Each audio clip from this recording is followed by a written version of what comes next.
2 years ago, I had a patient in the ICU with a massive bleed. As soon as we gave him blood, it ended up all over the floor. And I felt hopeless and saw no way that this patient would survive. And I had put pads on him to shock him in case his heart stopped. I remember right before we intubated him, he asked me not to let him die. For the 12 hours I stood by his bedside during the 5-minute chunks that my coworkers were able to relieve me, all I could do was stand rooted to the spot and stare blankly.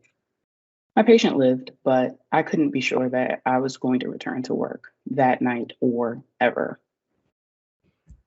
I experienced a great deal of trauma that night, and statistics are showing us that other nurses feel the same. Through the pandemic, nurses have reported significant increases in moderate to severe anxiety and depression. Bedside nurses are experiencing trauma in the workplace without any support in the moment at the point of distress. During the pandemic, this problem has become so profound that 66% of nurses in critical care have considered leaving their jobs. If they left the health workforce, it would cost $349 million to replace them. As of yet, there haven't been any solutions to help that nurse in the bedside in the moment. Calm and Insight Timer could provide mindfulness tools for the nurse after their shift.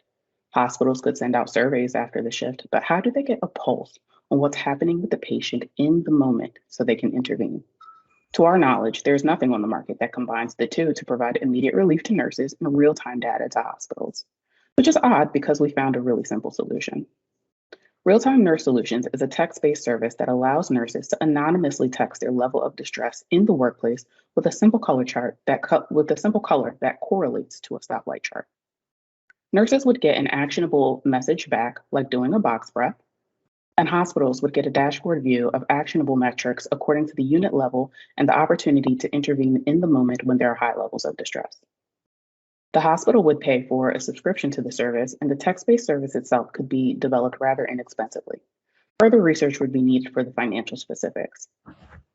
We could grow this service to eventually reach back out to the nurse who sent messages and explore the factors that contributed to their distress during their shift and compile that data to present to hospitals on a weekly, monthly, or quarterly basis, in addition to the dashboard view.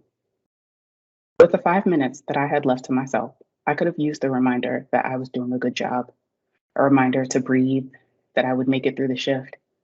I know other nurses could use the same thing and that it would keep them at the bedside. Thank you.